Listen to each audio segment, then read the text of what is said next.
Demons operate in the objective, not in the subjective. They don't care if you're ignorant that this is satanic.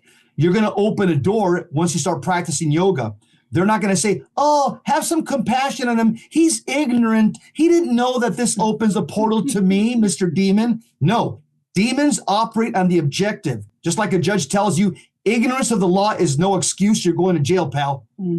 But if you start getting into yoga and all this meditation and all this trying to find your inner light and trying to, improve your thinking and you're going to start falling slowly into this new age version of yoga that acts like it's compatible with Christianity, but it's not at all. And there are literal demons that created this religion, that created this spiritual discipline. The Vedas were written by the ancient sages who received divine revelation about the discipline of yoga, about merging one's soul with the universal consciousness, Brahma, they call it. And these poses came out of that. The discipline came out of that.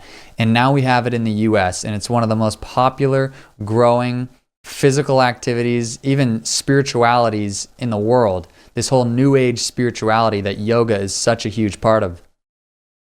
In the end, if you are doing yoga, you are opening up doors to demons that can get into your mind and lead you away from Christ slowly.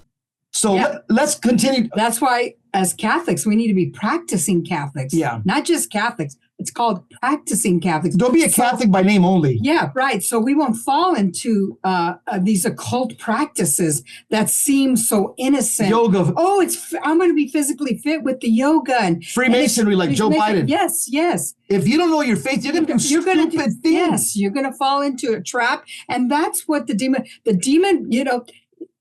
He operates in the objective, not the subjective. Right, right. And then they're going to look at it. Oh, yeah, they're intelligent creatures. Absolutely. You got to remember. Highly intelligent creatures. Yeah. And they're going to get over on us as much as they possibly can. So, and they're going to use subtle things like yoga that looks heartless and innocuous, but it opens the doors to demons. Does. Here's part 2 of Oliver Oliveros' article. This is a young man who was practicing yoga for many years. He's now returned back to the Catholic faith.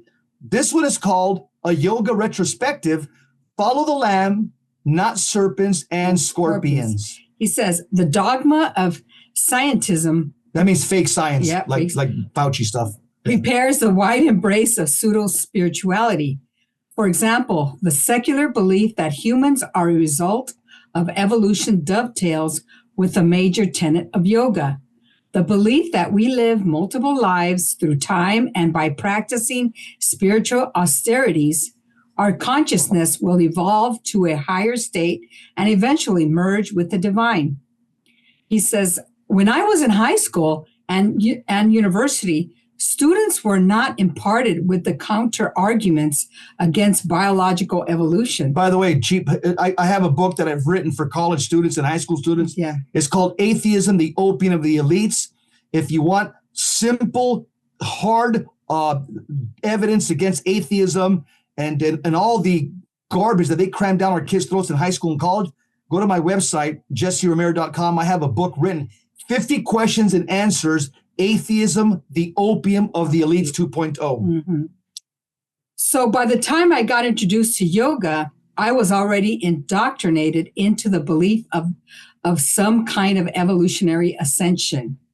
Fortunately, these days, you can hear from scientists on various online platforms who can defend the arguments of creationists and debunk the idea that humans sprang from lower creatures.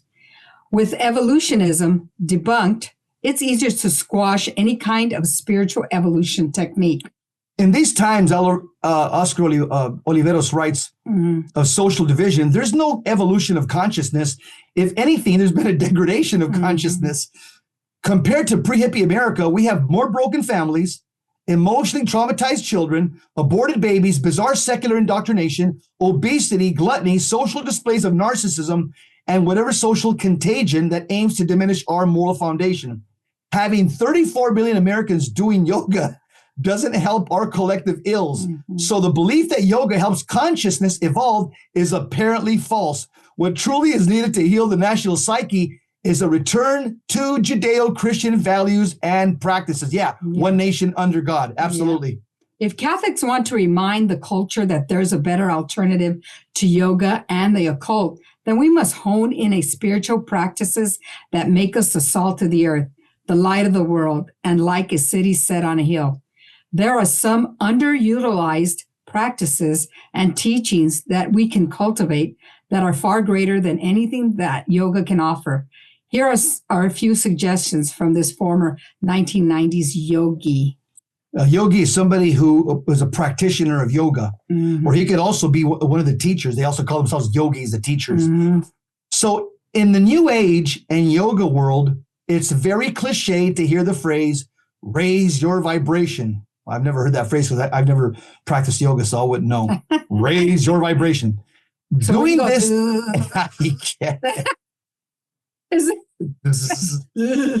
doing this through some kind of occult or concentration technique is supposed to protect them from negative stimuli.